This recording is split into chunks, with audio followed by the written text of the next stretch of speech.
U20 월드컵 8강전에서 우리나라 선수들이 세네갈과 마지막 승부차기에서 승리를 거뒀기 때문입니다. 여러분, 어제 축구 안 보셨어요? 예? 다 봤죠? 찬영이랑 안 봤어? 예? 일하고 있었어? 주영이는 봤어? 예. 저도 우리 이용구 장로님과 함께 우리 집에서 컴퓨터를 가져다가 축구를 보는데 너무 재밌더라고요. 저 축구 그렇게 썩 좋아하지 않는데 그 순간순간마다 막 스릴이 있는데, 저는 왜 그런가를 한번 깊이 생각해 봤어요. 정말 내가 언제부터 이렇게 축구를 좋아했는가 생각해 봤는데, 축구의 의미가 있는 것이 아니라 바로 우리 민족이, 우리 대한민국이 세네갈이라고 하는 그러한 나라와 축구를 하기 때문에 저는 더 관심이 있었지 않나 그렇게 생각을 해보았습니다. 36년 만에 4강의 신화를 재현하는 그 한국팀, 그 끈기와 저력에 저는 감탄을 했습니다. 그래서 얼마나 이렇게 함께 한다는 것이 중요한가를 깨달았어요. 내가 만약에 일본 사람이라고 했다면 여러분 그렇게 응원을 했겠습니까? 제가 미국 사람이었다면 그렇게 응원을 했겠어요?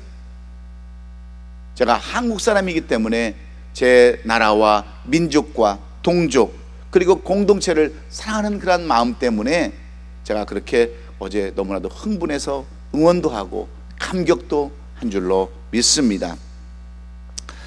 그래서 이렇게 축구를 좋아하고 또 민족을 사랑해서 거기에 관심을 갖는 사람이 있는가 하면, 어떤 사람들은 그래요. 축구 봤습니까? 그러면 내가 왜 축구를 봅니까? 내가 왜 한국을 응원합니까? 그렇게 얘기하는 사람들이 많이 있어요.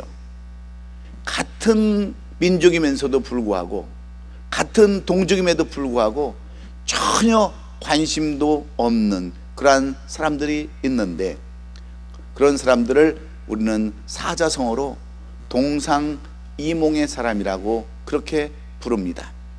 우리가 아는 고사성어에 동상이몽이라고 하는 그런 말이 있는데, 이 말의 뜻은 뭐냐면 같은 침상에서 잠을 자지만 서로 다른 꿈을 꾼다, 그런 뜻입니다. 함께 생활하고 함께 어떤 일들을 이루지만 전혀 다른 뜻을 가지고 있다고 하는 그러한 말과도 같은데, 예를 들면 이런 것들입니다. 부모는 항상 자식들에게 좋은 음식을 만들어주고 건강한 식단을 만들어주기를 원하는데, 자식들은 어떻습니까?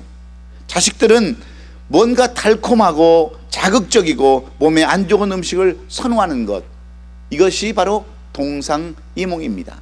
같은 집에 살면서도 서로 뜻이 다른 이러한 것이 바로 동상이몽인데, 이런 예들은 얼마든지 우리 주위에 많이 있습니다. 열정을 가진 교수가 열심을 다해서 학생들을 가르치고 싶지만 학생들은 그 열심에 부응하지 아니하고 언제 휴강하나, 언제 방학하나, 그것을 생각하는 것, 서로 딴 생각을 하면서 주파수가 맞지 않는 것, 이것을 우리는 동상이몽이라고 말하는데, 오늘 본문도 마찬가지입니다. 오늘 본문의 말씀을 살펴보면 예수님께서 십자가를 지시고 죽으신 후에 3일 만에 부활하신 후에 주님은 이 땅에서 40일 동안 하나님의 복음 사역을 감당하셨습니다. 40일 동안 다시 제자들을 만나시고 하나님의 뜻을 전하며 예수 그리스도의 복음을 전했는데, 오늘 주님은 그들에게 특별히 무엇을 분부하셨냐면, 마지막 부탁을 하셨냐면 성령 충만함을 받기를 그들에게 분부하셨어요. 왜냐하면 성령 충만한 삶을 살지 못할 때, 지금까지 제자들의 삶을 살펴보면 그들은 성령 충만하지 못해서 예수님을 배반했습니다. 그들은 성령 충만하지 못해서 예수님을 팔아먹었습니다. 그리고 또다시 고기 잡으러 자기 고향으로 다 돌아가 버렸던 것을 주님은 너무나도 잘 알고 계시기 때문에 그들에게 처음이자 마지막으로 간절히 부탁한 것은 바로 성령 충만함을 받으라는 그러한 권고요, 마지막 부탁의 말씀이셨습니다. 그런데 제자들은 어떻습니까? 오늘 본문 6절에 보면 그들은 이렇게 말합니다. 그들이 모였을 때 예수께 여쭈어 이르되 주께서 이스라엘 나라를 회복하심이 이때니까 말씀하는 겁니다. 지금 예수님께서는 그들의 성령 충만이 없음을 지적하시면서 너희가 성령 충만이 없었기에 이런 삶을 살았다고 지적하면서 성령 충만함을 받기를 원하는데, 그들의 대답은 이르되 주께서 이스라엘 나라를 회복하심이 이때니까 이렇게 묻는 겁니다. 제자들의 관심은 로마 식민지 압제하에 있는 이스라엘의 독립에 최우선의 관심을 두고 있었습니다. 주님은 영적인 것을 요구하시는데 그들은 육신적인 것, 세상적인 것에 관심을 가지고 이렇게 묻는 것이었습니다. 그때 주님께서 하신 말씀이 무슨 말씀입니까? 이르시되 때와 시기는 아버지께서 자기의 권한에 두셨으니 너희가 알 바가 아니다, 이렇게 말씀하셨습니다. 직접적인 대답은 안 하시고 그들이 가장 먼저 해야 할 사명만 인식시켜 주셨습니다. 그것은 바로 성령을 충만받게 하는 일이었는데, 성령에 관해서는 오늘 본문 4절과 5절과 8절에서 3번이나 언급을 하고 계십니다. 주님이 마지막 분부하시면서 당부하시고 싶으신 것은 제자들이 성령을 충만하게 받는 일이셨어요. 그렇다면 왜 여러분 성령 충만 받으라고 하셨을까요? 왜 우리가 성령 충만함을 받아야 하는가? 특별히 오늘은 여러분 우리 기독교의 절기 중에 하나인 성령 강림 주일입니다. 우리가 기독교 3대 절기, 그러면 우리는 3대 절기를 무엇으로 꼽습니까? 주님이 이 땅에 오신 성탄절과 부활절과 추수감사절을 우리는 기독교의 3대 절기라고 그렇게 이야기합니다. 그런데 이 기독교의 6대 절기를 하나님께서는 만들어 주셨는데, 그 3가지의 절기는 바로 주님이 오시기를 기다리는 대림절, 그리고 주님께서 이 땅에 오셔서 사역하신 그 주연절, 그리고 오늘 본문에 나오는 오늘 6월 9일 우리에게 주신 성령 강림절이 바로 오늘입니다. 이 성령 강림절은 바로 예수님께서 승천하신 후에 마가의 다락방에서 120명의 성도들이 강력한 기도를 통하여 성령 충만함을 받고 오늘날 교회가 탄생된 그러한 중요한 날입니다. 그래서 오늘은 여러분 절기로 따지면 교회의 생일과도 같은 날입니다. 우리가 보통 생일날이 되면 여러분 어떻습니까? 저희 애들은 생일날만 되면, 생일날이 가까워되면 항상 묻는 것이 있었어요. 아빠, 내 생일날 뭐 해줄 건데? 항상 그것이 생일날 되게 오기 전에 항상 물어보는 것이었어요. 그러면서 자기들이 원하는 것을 이렇게 요구하는 그러한 것들을 저는 애들이 어렸을 때부터 봤어요. 그렇다면 오늘 주님 이 성령 강림절에 주님은 여러분에게 묻습니다.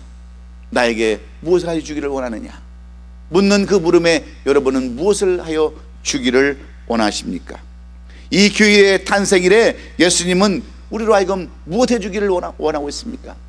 다른 건 아무것도 없습니다. 오직 한 가지, 성령 충만함을 우리에게 요구하시는 줄로 믿습니다. 왜 그렇습니까? 우리가 성령 충만하면 여러분 신앙생활이 완전히 달라지기 때문에 그렇습니다. 우리가 성령 충만하면 구원에 대한 확신이 생기기 때문에 그렇습니다.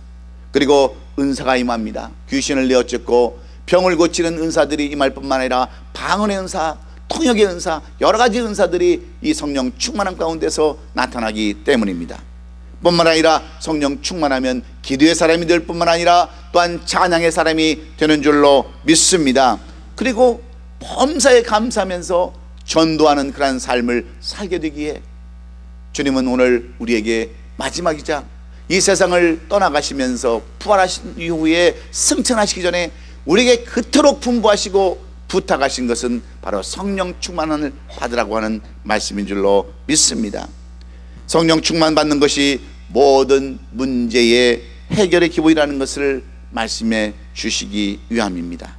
그렇다면 여러분 우리는 어떻게 성령 충만을 받을 수 있을까요? 이것이 오늘 우리가 여러분 가져야 할 문제 아니겠습니까? 미국의 전 부시 대통령은 40이 될 때까지 알코올 중독자였습니다. 마약 중독자가 되었습니다. 그런데 그 부시의 아버지의 절친한 친구였던 그 빌리 그레엄 목사님이 이 소식을 전해 듣고 그 가정을 방문했습니다. 그래서 그 부시 40이 아직 다 된 그 부시를 만나서 기도해 주었어요. 그리고 성경 공부를 해줬습니다. 말씀을 가르치기 시작했어요. 그때부터 이 부시가 성령 충만함을 받고 변화되어서 여러분 마침내 미국의 대통령까지 되었던 것을 우리가 본다면, 여러분 이 성령 충만 받는 것이 우리의 모든 문제를 해결할 받을 수 있기에 오늘 저와 여러분은 이 6월 달에 이 한 해를 마무리 짓는 2월 전반기에 성령 충만 받는 저와 여러분이 될 수 있기를 주의 이름으로 축원합니다. 그러면 우리가 성령 충만 받을 때 받으려면 어떤 삶을 살아야 합니까? 물론 우리가 기도하고 주 앞에 간구하면 주님께서는 반드시 우리에게 성령을 주실 줄로 믿습니다. 우리가 분명히 마태복음 7장 7절에 악한 자라도 자기 자식에게 좋은 것을 줄 줄 알거든 하나님께서 너에게 좋은 것을 주지 않겠느냐 했던 이 말씀을 누가복음에서는 어떻게 말씀합니까? 악한 자라도 자기 자식에게 좋은 것을 줄 줄 알거든 하물며 천부께서, 하늘에 계신 하나님께서 너에게 성령을 주시지 않겠느냐. 물론 우리가 기도하고 간구하면 성령 충만함을 주시지만 오늘 이 누가를 통해서 주시는 교훈의 말씀이 있습니다. 여러분 우리가 아무리 교회생활 오래 했다 할지라도, 우리가 직분을 가지고 있다 할지라도 성령 충만하지 아니하면 여러분 우리는 세상 사람과 똑같이 살아갈 수밖에 없어요. 똑같이 죄짓고 똑같이 남을 욕하고 똑같이 여러분 남들과 같은 삶, 세상적인 삶을 살아갈 수밖에 없는데, 주님은 그래서 우리로 하여금 성령 충만 받기를 간절히 요구하고 있는 거예요. 그렇다면 우리가 물론 기도해야 되지만 이 누가는 오늘 본문을 통해서 우리에게 3가지로 성령 충만 받는 비결을 우리에게 말씀해 주고 있습니다. 우리가 은사를 받고 우리의 모든 문제를 해결받고 구원의 기쁨 가운데 전도할 수 있는 그러한 그 성령 충만함을 받을 수 있는 3가지 비결을 오늘 누가는 조목조목 자세하게 우리에게 설명해 주고 있습니다. 그러면 여러분 성령 충만 받을 수 있는 비결을 주님께서는 무엇라고 우리에게 말씀하고 있습니까? 성령 충만 받는 사람들의 특징은 첫째로 예루살렘을 떠나지 말라는 말씀입니다. 자기 자리를 지키라고 하는 거예요. 자기 자신의 사명을 감당하라고 하는 말씀과도 똑같은 말씀입니다. 오늘 보면 4절에 보면 이렇게 기록되어져 있습니다. 사도와 함께 모이사 그들에게 분부하여 이르시되 예루살렘을 떠나지 말라 말씀합니다. 여기서 사도는 바로 주님의 제자들을 말하고 있습니다. 영어 성경에서는 주님께서 제자들과 식사하고 계실 때라고 이렇게 표현해 놓았습니다. 그 후에 주님은 당부하십니다. 본문에서 예루살렘을 떠나지 말라고 한 것은 매우 중요한 그런 내용입니다. 여러분 왜 그렇습니까? 왜 예루살렘을 떠나지 말라고 합니까? 예루살렘이라는 곳에는 여러분 구속사적인 그러한 매우 중요한 장소의 의미를 갖고 있습니다. 이 예루살렘은 아브라함과 이삭을, 아브라함이 하나님의 명령에 따라서 이삭을 바치라고 했을 때 그 바친 곳이 바로 여러분 예루살렘입니다. 그리고 솔로몬이 성전을 건축한 그러한 곳이기도 합니다. 그리고 주님께서 십자가를 지시고 부활한 곳이 바로 예루살렘인데, 그러나 우리가 이 구속사적으로 예루살렘이 중요하기에 떠나지 말라고 하신 것이 아닙니다. 주님은 그러기 전에 이 예루살렘에서 있었던 제자들의 그러한 행동을 너무나도 잘 알고 있었기 때문입니다. 여러분 베드로를 비롯해서 모든 제자들이 낙심과 실망에 빠져서 다시 물고기를 잡을 것을 예수님은 아셨습니다. 그들이 예루살렘을 떠나서 다시 갈리로 갈 것을 이미 아셨어요. 실패자의 모습을 예수님은 다 알고 계셨기 때문에 그렇습니다. 그리고 그들이 뿔뿔이 흩어질 것도 주님은 다 아셨기에 주님은 너희들이 이 예루살렘을 떠나지 말고 이 자리를 지키라고 그렇게 간곡하게 말씀하신 것입니다. 그래서 우리 주님께서 단단히 준비하시라고 하는 그러한 모습을 볼 수가 있는데, 제자들이 흩어지지 말고 신앙 열정을 다시 한번 환기시켜주는 그러한 말씀과 같습니다. 한마디로 말하면 자세와 태도를 바르게 하라는 거예요. 성령 충만을 하려면, 충만 받으려면 먼저 그 자세와 태도를 분명히 하라는 겁니다. 그래서 예루살렘을 떠나지 말라는 거예요. 아까도 제가 말씀드렸지만 우리들의 자세와 태도가 너무나도 중요합니다. 우리 세리는 지금 1살이에요. 이 자리는 1살부터 90세까지 다양한 사람들이 예배를 드리지만, 세리가 우리가 찬양을 드릴 때 아무 뜻도 모를 거 아닙니까? 아무 의미도 모르는데 같이 소리를 지르고 아멘 하면 같이 무슨 소리, 이상한 소리를 내는 것은 여러분 무엇 때문이겠어요? 엄마가 찬양하면 그 찬양 소리를 듣고자 하는 그 자세와 태도, 그걸 보면서 참 제가 많이 뒤에서 은혜를 받습니다. 저런 자세를 가지고 있는 사람들에게 하나님은 어찌 은혜를 베풀어 주시지 않겠습니까? 그래서 우리들은 이 성령 충만 받겠다고 하는 그런 자세를 가져야 되는데, 그냥 교회만 다니면 성령 충만이 임하는 걸로 착각하는 사람들이 너무너무 많습니다. 여러분, 교회를 다니면서도 성령 충만이 없이 살아가는 사람들이 얼마나 많은 줄 아십니까? 왜 교회가 여러분 흩어지고 싸우고 분쟁하며 나눠지는 그러한 곳이 되었습니까? 이 성령 충만함이 그들에게 없기 때문에 그래요. 성령 충만한 사람들이 여러분 다투겠습니까? 성령 충만한 사람들이 싸우겠습니까? 분쟁에 앞서겠습니까? 그러나 오늘날 교회는 이 성령 충만함이 없기에 세상 사람들처럼 똑같이 살아가는 거예요. 죄 짓고 남에게 상처 주고 남에게 아픔을 주고 욕먹고, 정말 그리스도인이 그 전도를 막는 그런 삶을 살아가는 것은 바로 이 성령 충만이 없음을 주님은 우리에게 지금 지적해 주고 있는 거예요. 이 누가가 오늘 우리에게 주시는 말씀이 우리에게는 성령 충만이 없다고 하는 것을 지금 말씀해 주고 있습니다. 그래서 여러분, 우리의 성령 충만 받겠다고 하는 이 자세가 너무나도 중요한 것입니다. 신미를 가는 사람과 천리를 가는 사람의 차이는 신발끈을 묶는 자세와 태도부터 다르다고 그랬어요. 신미를 가겠다고 하는 사람과 천리를 가겠다고 하는 사람의 자세는 벌써 마음가짐부터 다르다고 하는 거예요. 여러분은 어떻습니까? 오늘 여러분들이 나도 이왕에 예수 믿는 것, 이왕에 내가 교회 다니는 것, 성령 충만함으로 사겠다고 하는 자세와 태도를 가질 때 하나님은 그런 사람들에게 성령 충만을 부어주는 줄로 믿습니다. 여러분이 떠나지 말아야 할 오늘의 예루살렘은 어디입니까? 바로 말씀인 줄로 믿습니다. 말씀을 떠나면 안 돼요. 내가 은혜 받고 응답받고 있는, 몸담고 있는 이 교회를 떠나지 말라고 하는 것입니다. 그것이 바로 예루살렘이에요.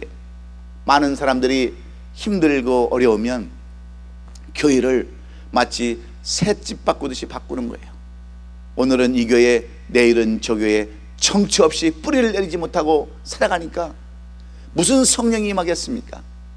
있다가도 성령이 임하려고도 도망가 버리는 그러한 삶을 살아가는 것은 사람들의 자세와 태도 때문에 그렇습니다. 그러나 여러분, 한 우물을 파는 사람들, 내가 이 기회에서 뼈를 먹고 내가 이 기회에서 반드시 승리하겠다고 하는 그러한 자세를 가진, 태도를 가진 사람들에게 성령이 임할 수 있음을 누가는 우리에게 교훈해 주는 줄로 믿습니다. 그래서 사모하는 마음이라는 것은 마음에 두고 애틋하게 생각하며 그리워하는 마음을 의미하고 있는 겁니다.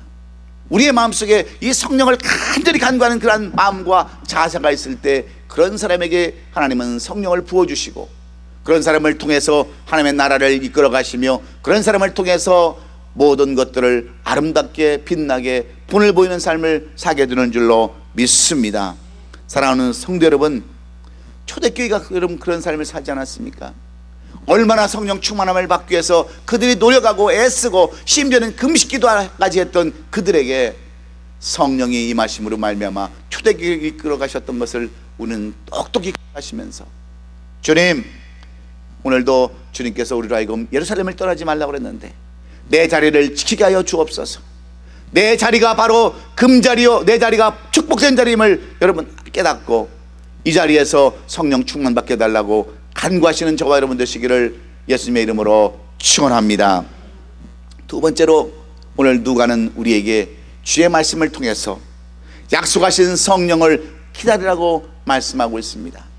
기다린다고 하는 것 힘들고 어렵지만 약속을 믿고 인내하는 것이 중요하다, 그런 말씀과 같습니다.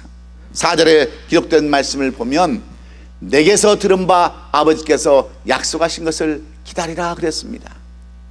여러분, 요즘의 문제가 무슨 문제입니까? 기다림이 없습니다. 참지를 못합니다. 여러분, 모든 것들은 기다림 속에서 여러분 나타나는 열매 아닙니까? 나무도 심었으면 기다려야 되는 거예요. 제가 이번에 페루에 갔는데 페루에 가니까 그 선교사님하고 또 여기서 가신 목사님이 뭐 이렇게 모종을 많이 이렇게 심는 것 같아요. 그러면서 어떤 이상한 그 열매인데 제가 미국에서는 별로 못 본 그런 열매예요. 그런데 그 맛이 아주 좋더라고요. 그러면서 저보고 씨를 가져가래요. 그래서 씨를 가지고 왔습니다. 그래서 그걸 심어야 되는데 그것을 심어가지고 이렇게 자라야 되는데 보통 3년을 그게 자라서 커야 된다는 거예요. 그래서 그 목사님은 가져다가 지금 씨를 틔워가지고 지금 3년을 자랐는데 아직도 그냥 어떤 나무, 열매 맺을 수 있는 그런 나무가 아니라는 거예요. 그러면서 그분이 하는 얘기가 이런 얘기예요. 내가 과연 살아있을 때 이 열매를 먹을 수 있을까? 그렇게 물어보는 거예요. 여러분, 우리가 굳이 그 열매를 먹으려고 그걸 심습니까? 그걸 싹을 틔우겠어요?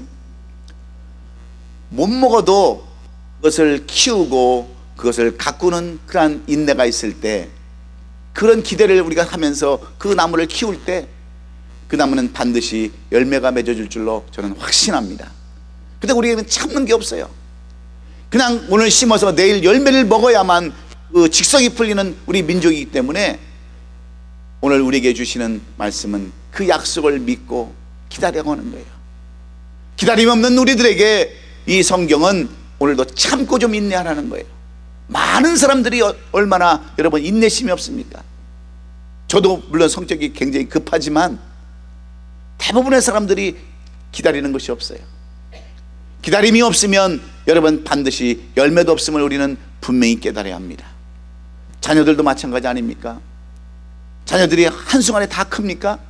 한순간에 그들이 성공합니까? 그들이 어려운 길을 가고 힘든 길을 가더라도 참고 인내하면 반드시 좋은 날, 아름다운 날이 있을 거예요. 교회도 마찬가지입니다. 비록 교회가 성장이 늦어지고 사람들이 많지 않아도 언젠가는 반드시 아름다운 날, 좋은 날, 정말 많은 영혼들이 구름대처럼 몰려오는 그런 날이 있기를 우리가 기대하면서 참고 기다리면 반드시 좋은 날, 아름다운 날이 있는 줄로 믿습니다. 처음부터 여러분 풍성한 교회가 어디 있겠어요? 처음부터 잘된 교회가 어디 있겠습니까?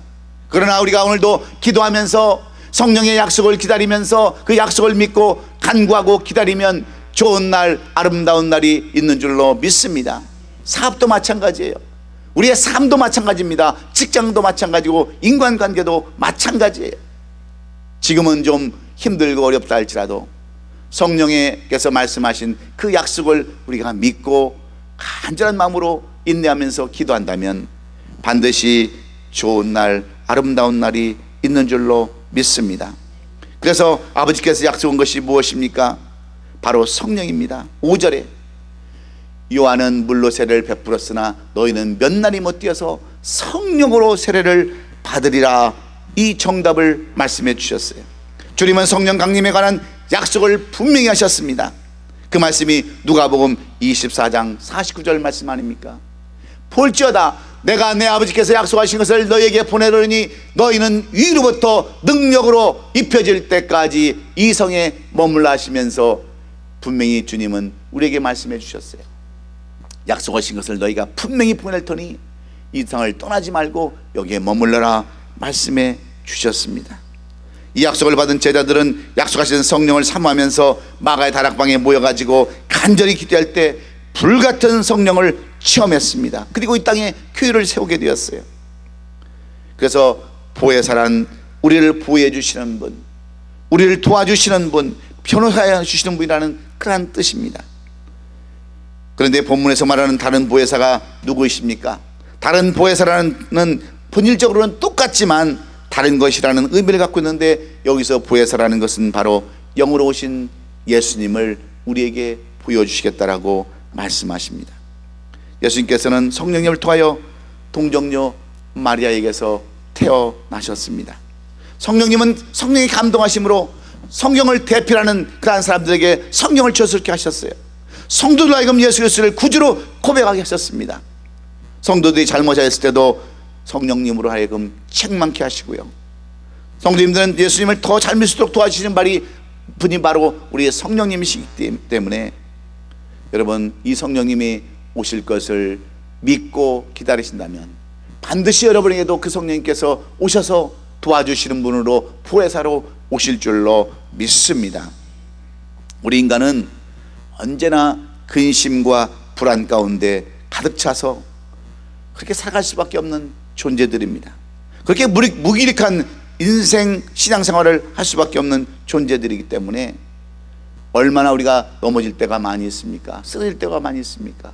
그러나 성령 충만한 사람들은 이 모든 마귀의 권세를 이기고 반드시 승리할 수 있기에 오늘도 그 성령님을 여러분의 것으로 받아들이기 위해서 참고 인내하면서 간절히 간구하시는 저와 여러분 될 수 있기를 주의 이름으로 축원합니다. 특별히 이 6월달을 우리에게 성령 강림절로 주신 이유가 있습니다. 여러분, 모든 인생에는 전반전이 있고 후반전이 있어요. 제가 후반전에 축구를 보면서 1분만 잘 견디면 되겠다, 1분만 잘 견디면 이기겠다, 얼마나 속으로 그렇게 마음 졸이면서 1분을 외쳤는데 1분이 못해가지고 동점이 되니까 되게 속상하더라고요. 근데 다행히 승부차기에서 이렇게 3대2로 이기니까 참 기다리는 거, 이게 얼마나 중요한가, 이게 정말 인내하는 게 얼마나 중요한가를 정말 저는 깨달을 수 있었어요. 그 정말 몇 초 안 남겨놓고 동점이 되니까 막 속이 상했다가도 또 다시 승부차기로 이기니까 마음을 다시 회복할 수 있었는데, 여러분이 참는다고 하는 것, 이게 보통 일이 아닙니다. 그분들이야 뭐 연장전 가고 싶어서 갔겠어요? 뭐 지고 싶어서 지고 이기고 싶어서 이기겠습니까? 정말 우리가 상대가 안 되는 그런 세네갈 같은 그러한 나라지만, 유럽에서 뛰는 축구 선수들이 너무나 많지만 정말 열정을 가지고 끈기를 가지고 싸웠던 그 한국 선수들을 보면서 저는 신앙에 한번 접목을 해봤어요.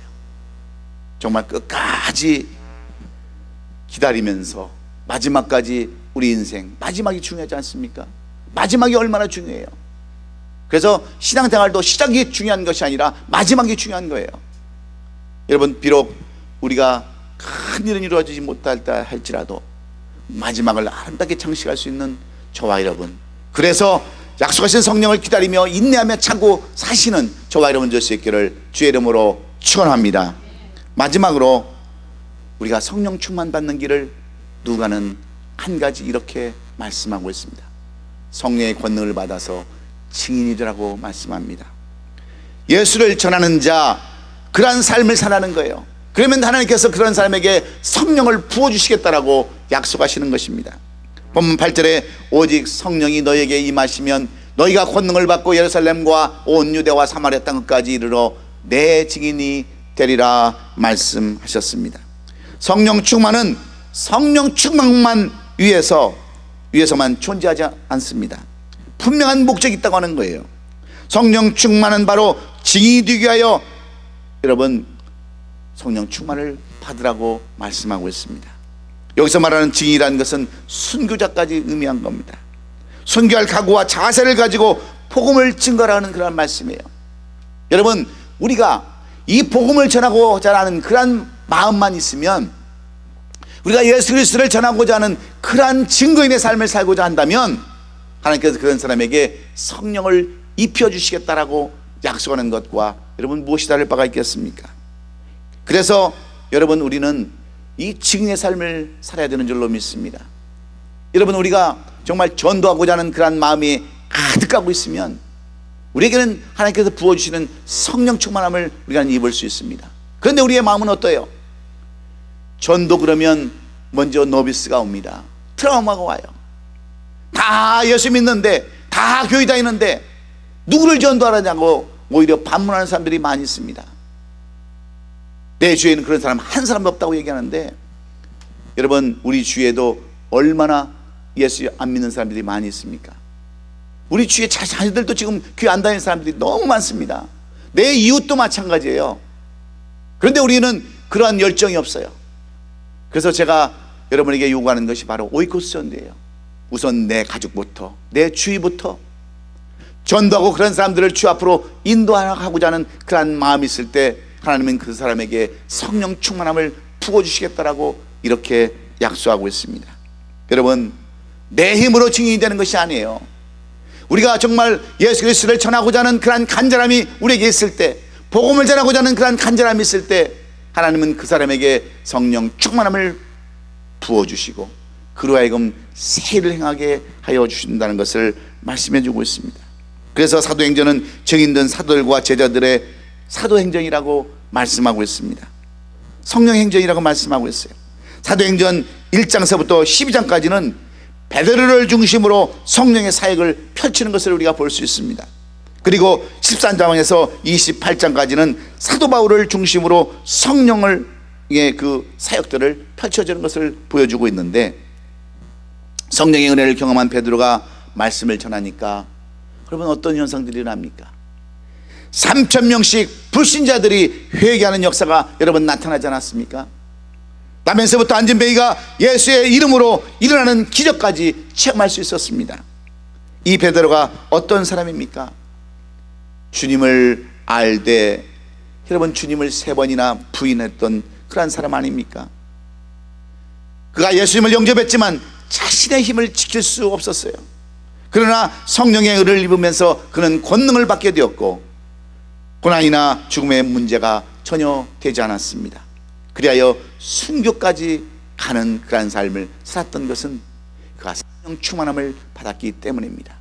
전하고 싶은 그런 간절함에 성령 충만 받고 그는 위대한 사도로 하나님의 위대한 종으로 마지막까지 쓰임받았던 이 사실을 통해서 오늘 누가는 2가지의 사람을 이 사도행전에서 보여주고 있지 않습니까? 바로 사도 베드로와 사도 바울을 우리에게 소개하고 있는데, 그들은 다 성령 충만하여서 하나님의 위대한 제자들이 되었음을 여러분 기억하시고, 지금 은혜 시대에 성령님의 초점을 맞추고 성령 충만 받는 저와 여러분 되시는 성령 강림들이 될 수 있기를 예수 그리스도의 이름으로 축원합니다. 이제 말씀을 맺습니다. 세상이 갈수록 더 악해져 갑니다. 들려지는 소리마다 다 죄의 유혹의 소리뿐이에요.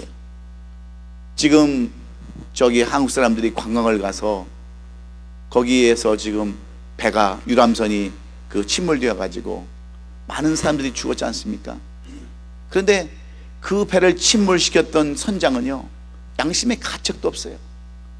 그 배를 다 침몰시켜 놓고 그냥 가버리고 자기는 모른다고 발뺌하는 이 시대가 바로 오늘 우리 시대가 우리가 살아가는 이 시대입니다. 양심도 없는 그런 시대, 그런 시대, 점점 죄악의 소리가 들려오는 이 시대에 이 험악한 세상에서 원수 마귀를 이기는 길은 어떤 길이겠어요? 오직 성령 충만 받는 길 위에는 다른 길이 없음을 오늘 이 성령 강림절에 주시는 말씀으로 받으시고 성령 충만하여서 여러분의 모든 문제를 해결받는 저와 여러분 되시기를 주의 이름으로 축원합니다. 그러기 위해서 우리는 우리에게 맡겨주신 예루살렘 성전을 떠나지 말고 말씀을 떠나지 아니하고 말씀 붙들고 살아가실 때 성령 충만함이 임하게 될 줄로 믿습니다. 약속하신 성령을 참고 기다리면서 정말 우리에게 부어줄 것을 간절히 소망하는 사람에게, 그런 태도를 가진 사람에게 성령의 임함을 여러분 믿고 성령의 권능을 받아서 증인되는 삶, 예수 그리스도를 끝까지 전하겠다고 하는 그런 다짐으로 이 6월 둘째 주일을 시작하면 이 6월은 여러분이 성령 충만받는 계절이 되게 될 줄로 믿습니다. 여러분의 모든 문제를 해결받는 아름다운 계절이 될 줄로 믿고 성령 충만받는 우리 모든 성도들이 될 수 있기를 주의 이름으로 축원합니다. 축원합니다. 기도하겠습니다.